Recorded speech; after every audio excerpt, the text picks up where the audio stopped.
Okay, so basically I have these four types of things I can see from the first two derivatives. Okay, the first one is the mean point, then the maximum point, then turning points where the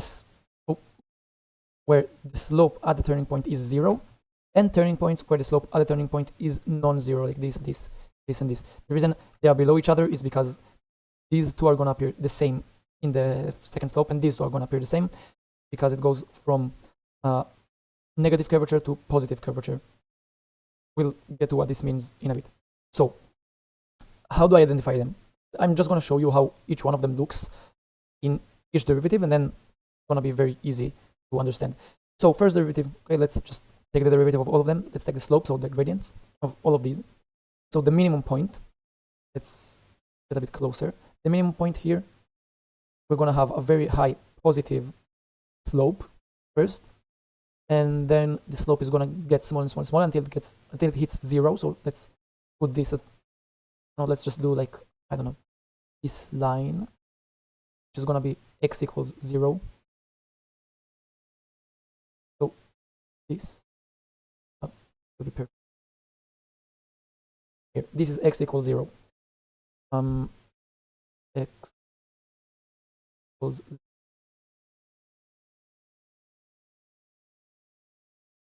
0. Okay, so I'm gonna have these two. Okay. This is the x equals 0 line, and we're gonna get, first of all, a very high slope. So let's do it here, somewhere in the positive. Then here, it's gonna be 0, so somewhere here, and then a very high, oh sorry, the other way around. First of all, a negative slope, so here, then a 0, and then very high positive slope.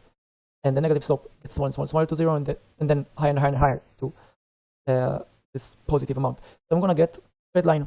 I might not actually get a straight line because the rate of change can be like it can vary a lot. But overall, I'm gonna get something that crosses the x-axis at like from negative to positive.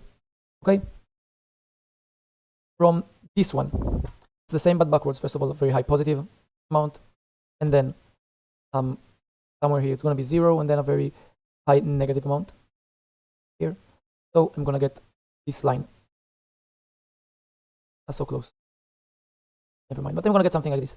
If it crosses the x-axis from positive to negative, it's gonna be a maximum point. No, for these turning points.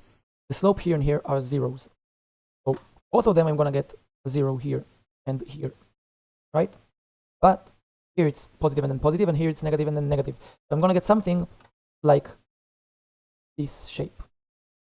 And here I'm gonna get something like this shape, like a maximum and minimum points which intersect the x-axis. So if you see this, you know there's a turning point with a slope of 0.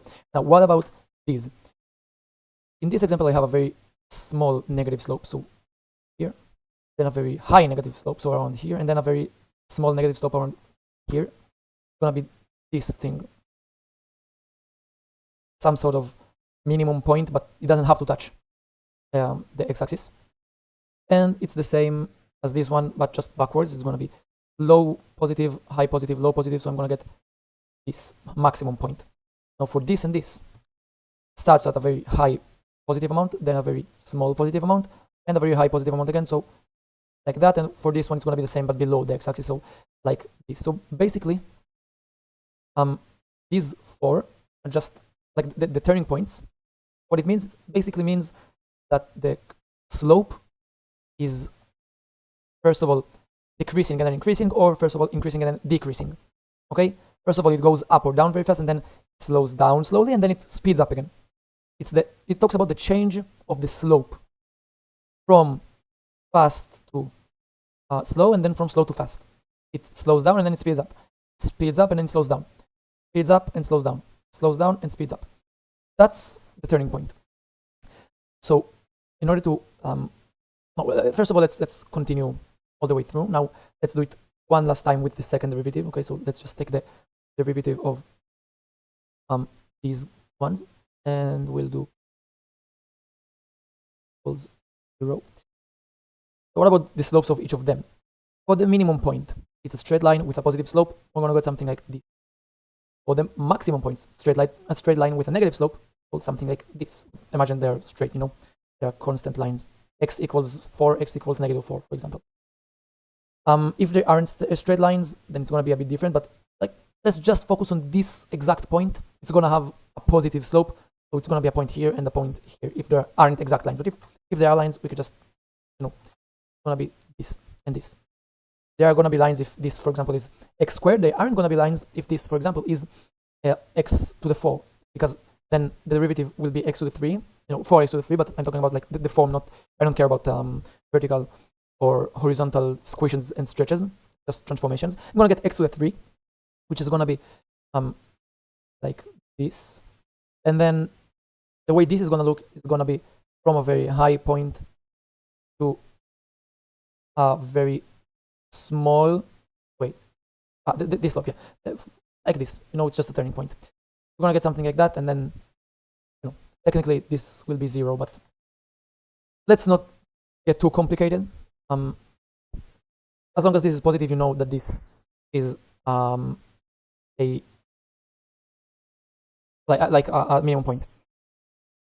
Okay, what about these?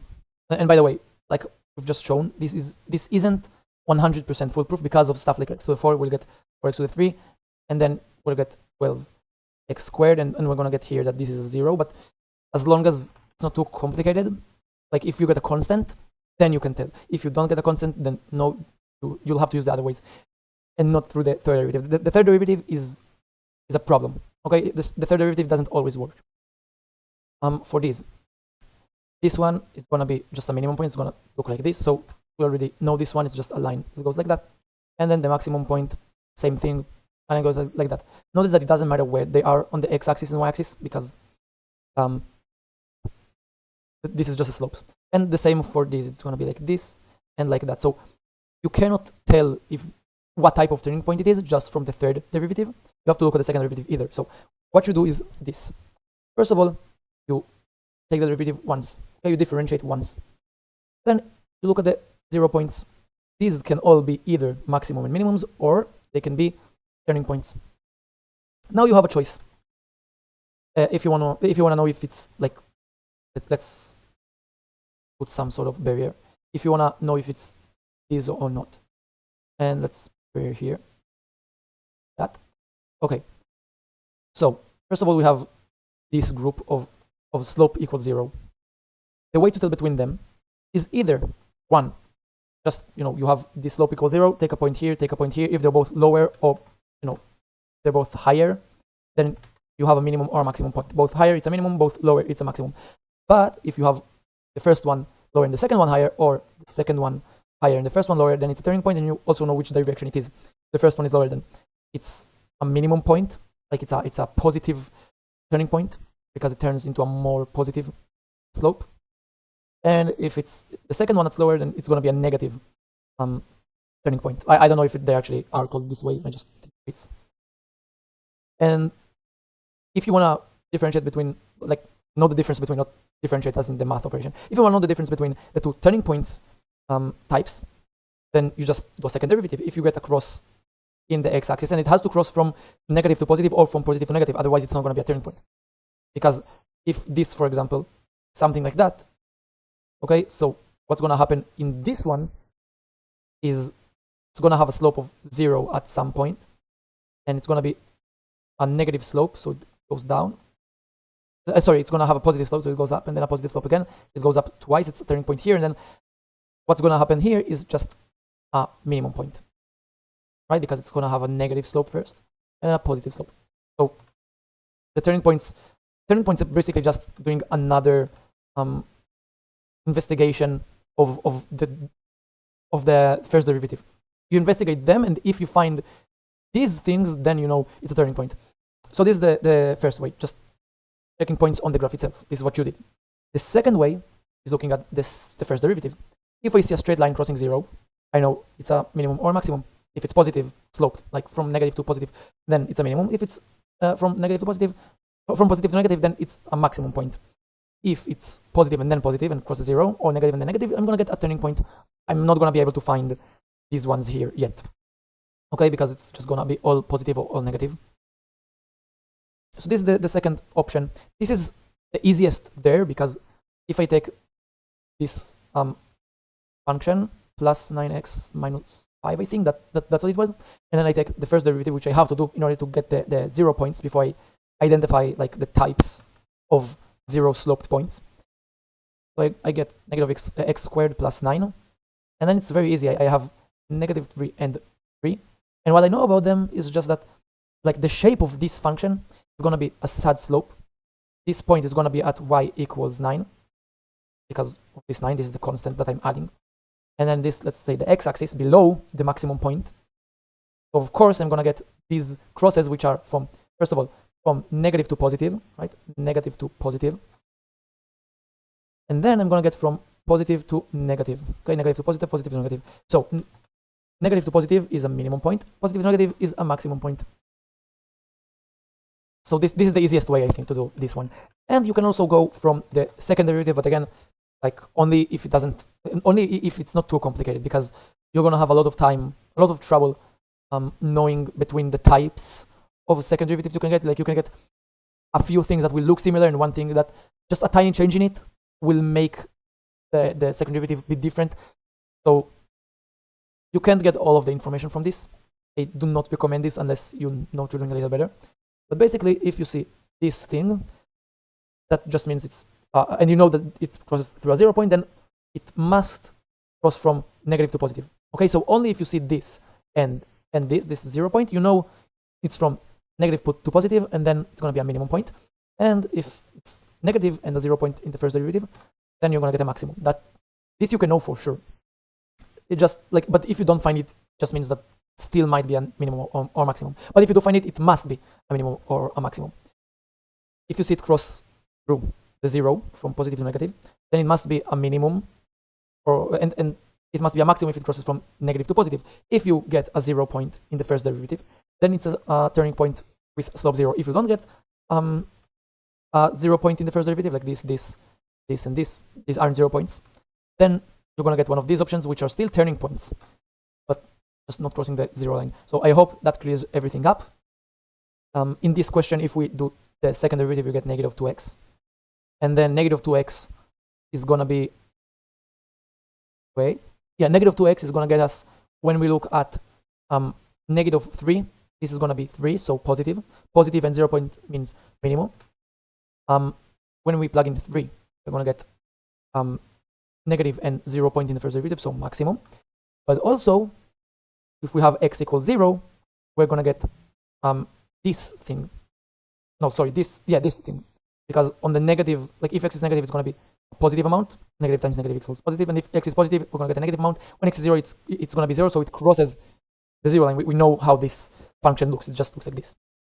And this means, like it's either this or this, it means we have a turning point. Since we didn't find x equals 0 in the first derivative, then it's not this case, but it's one of these cases. How do we know? We go back to the first derivative. Okay? The first derivative being negative x cubed plus 9. Negative x cubed plus 9 when we plug in 0, which was this one. This is just 0, so 9. So we get this option, which corresponds to this option. Wait, no, it corresponds to it's to this option. Very high positive amount, and then very low positive amount, very high positive amount. So we're going to get this type of turning point. So if we want to actually draw the function, we're going to get something like this. Okay, let's take everything here. Can I do? Yeah, I can do it like that. Yeah, okay, nice. Let's put it here. Sure. And let's draw this function. So x equals negative 3. We got, wait, 1 sec. It was negative 3, so negative 1/3 x cubed, negative 3, negative 1/3 cancel out. It's 9. 9 times negative 3 is negative 27, so negative 18 plus minus 5 is negative 23. So let's do here negative 3, negative 23, and then I remember the other one was just 13, I think. Negative 23, and then that's 3, and that's 13. And for the 0 one, when x equals 0, it's going to be negative 5. So let's say around here. And we said it's going to be this option. We're going to get here a minimum point. We can also find where it intersects the x-axis, I think. No, we cannot. It's going to be a cubic. So let's not bother with that. And it's going to go very high slow down, and then very high again to a maximum point here. And it's gonna be our function. Okay? Many times you just draw cubics like that, but this one isn't gonna be this scenario. It's gonna be high, slow, high, and then something like this. I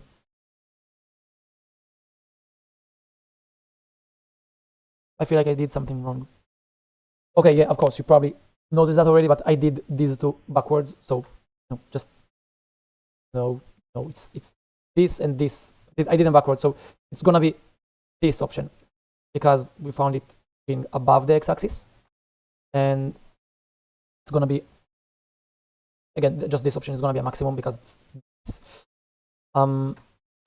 So first of all, a low positive value, which is this, and then a high low positive value, and then a low positive value. The way I knew I was wrong, by the way, was because in this option you have another like turning point here and another turning point here, and that doesn't make sense because I've only found one turning point.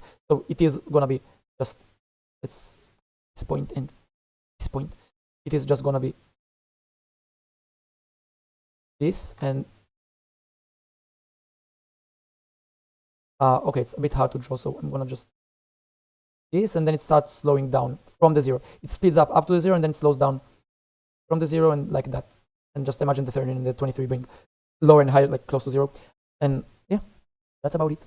Oh, I'm sorry, the 23 being low, both of them being low. That's about it. And I hope that cleared things up. It's a bit long. I have this problem of doing things long, but this is pretty much everything you can, like, you can ask, I think. Yes.